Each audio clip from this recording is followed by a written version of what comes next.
Hi there, I'm Rex King. Welcome back to From the Archive, and today we're taking a look at the Treasure of the Sierra Madre. The Treasure of the Sierra Madre was initially going to be John Huston's second project.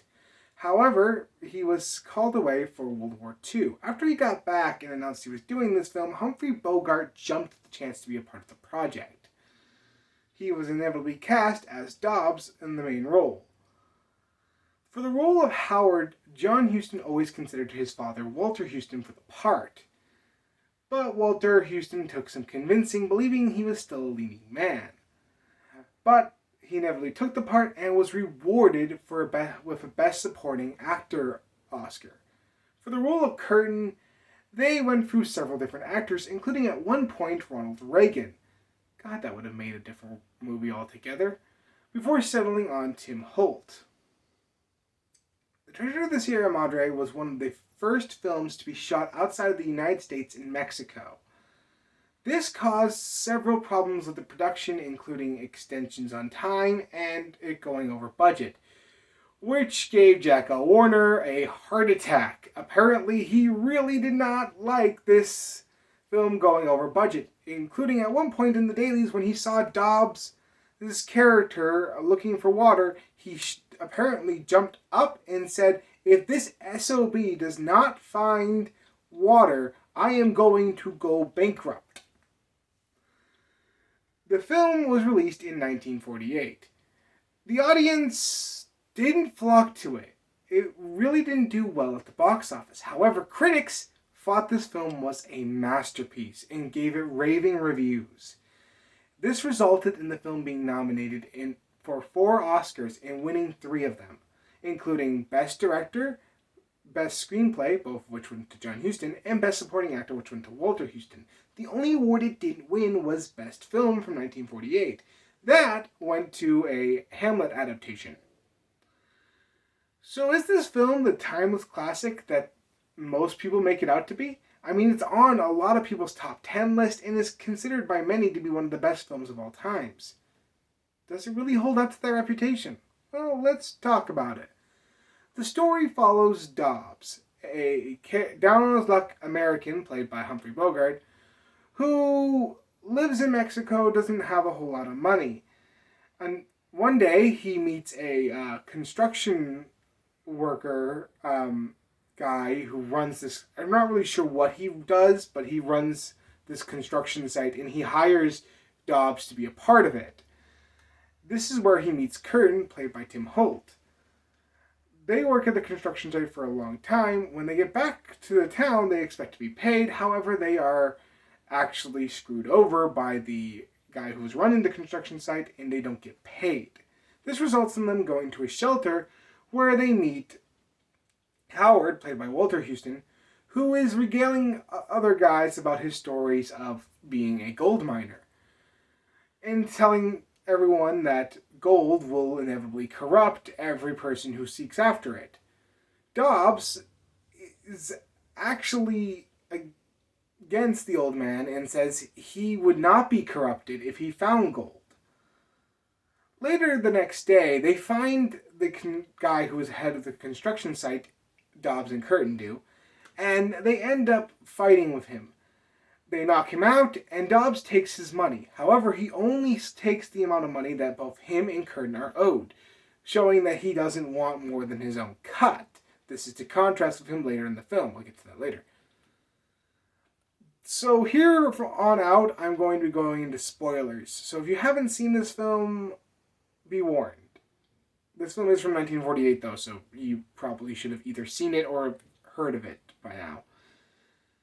Anyway, they meet up with Howard back in the shelter and decide to go hunting for gold.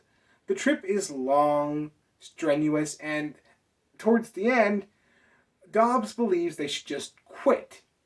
Luckily, Howard points out they had found gold. And they set up camp and begin mining the gold in the mountains. This is when the characters start to change, as we see a mine collapse happen with Dobbs inside, and Curtin has a split-second delay, wondering if he should go back in for Dobbs or if he should just let him die and take his part of the gold. Luckily, finally he decides to go back in and save Dobbs' life. Dobbs starts to get a little bit more paranoid and believes the other two are out to get his gold and starts to question everything around him. This isn't helped when a fourth guy by the name of Cody appears on the scene, and he wants to get a cut of the gold that they're mining. Of course, he agrees to help them mine it, and he will only take a cut of what their profits will be as long as he helps. This causes Dobbs to show how paranoid he's been, as he encourages the other two to help him kill Cody. They all go for a vote, and the only one who doesn't vote to kill Cody is Howard, as he's not really corrupted by the gold because he's so used to being around it. Curtin does vote to kill Cody, but he hesitates. The only reason I think he agrees is because he is worried about losing his entire share and doesn't know if he can trust Cody because they just now met. Luckily, this is all a moot point because bandits show up, and they have to fight off the bandits. In the ensuing gunfight, Cody is shot dead. This causes Howard and Curtin to agree to give a fourth of their share to Cody's widow.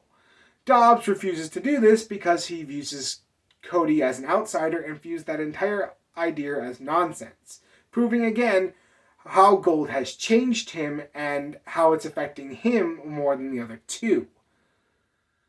Once they get enough gold, they decide to pack up and leave. However, along the way, they end up running into some natives who need their help saving a drowned child. Howard agrees to help and saves the child. However, this causes the natives to want to throw a celebration in his honor, and he has to go along with it, or else he insults them. So he has to leave the gold with Dobbs and Curtin, both of which say they will give it to him when they meet up in civilization. However, once he leaves, Dobbs quickly reveals, he's not doing that. He's going to take the old man's share of the gold and ditch him. Curtin is against this, and they end up basically having a stare-off, waiting for each other to fall asleep so they can take advantage of that person's sleepiness. Unfortunately, Curtin is the one to fall asleep, and Dobbs gets the gun. So Dobbs takes him out into the wilderness and shoots him. Or so he believes, as it turns out, Curtin had just stumbled and Dobbs had missed. Apparently it was that dark out. Curtin then is found by some natives, the same natives who happen to be housing Howard at this time. They meet back up and they agree to go after Dobbs for the gold. Dobbs, in the meanwhile, finds water. However, he also finds the bandits, and the bandits end up killing him for his donkeys. They end up taking the gold, believing that it's sand, and dumping it out. They are caught by the federales and executed, meaning when Dobbs and Howard get there, they're really unsure of where their gold is, and Dobbs is dead. So this leaves Curtin and Howard wondering where their goal is. They find out that the bandits had dumped it out. They try to get there, however, a gust of wind storm just shows up out of nowhere and blows the sand and the gold back into the wilderness. This causes Howard and Curtin to have a good old laugh as their fortune is blown back to the wilderness from whence it came. This film is really good. It talks about the nature of greed and how it corrupts each individual. Now, the ending is one of the contentions about the film, as some people believe it should have ended happily, while others believe that a much darker ending made its point clearer. And I agree with that last statement. I think the darker ending drives its point home as opposed to a happier ending, which would have probably damaged the film's integrity. I like the dark tones as they are dealing with the nature of greed. I was a little worried at the beginning because I thought the film was going to be moving a little bit slowly, but it doesn't actually take as long as it normally would in probably modern age. Everything that happens in the beginning of the film does come back, and there are some neat little cameos in the beginning. If you blink, you'll miss them. But I do encourage you take your time and take everything in, because there are some cool cameos in this film. The characters of Dobbs, Howard, and Curtin are all really well written. I really like the idea that with what they did with Curtin in this film as opposed to what he was in the book. In the book, he's very similar to Dobbs, but here he's a little bit more naive, innocent. He is more willing to do the right thing as opposed to Dobbs. This causes conflict between the two and gives us a character to root for. Like, this is subtly hinted out throughout most of the film. Again, how he hesitates when he goes in to save Dobbs, and how he hesitates when he is convinced to kill Cody. But my favorite scene that drives these points home is the fire scene where they're just sitting around the fire and they're talking about what they're going to do with the gold. Howard and Curtin both want to basically improve their lives and just live out the rest of their lives in mild comfort. They don't have mass materialistic ideals, which contrasts with Dobbs, who basically only has myriad materialistic ideals. The performances are brilliant. Humphrey Bogart proved he could do something different than his typical tough guy act with this character. I liked that element he brought to this character, and I really liked how it showed the depth of the actor.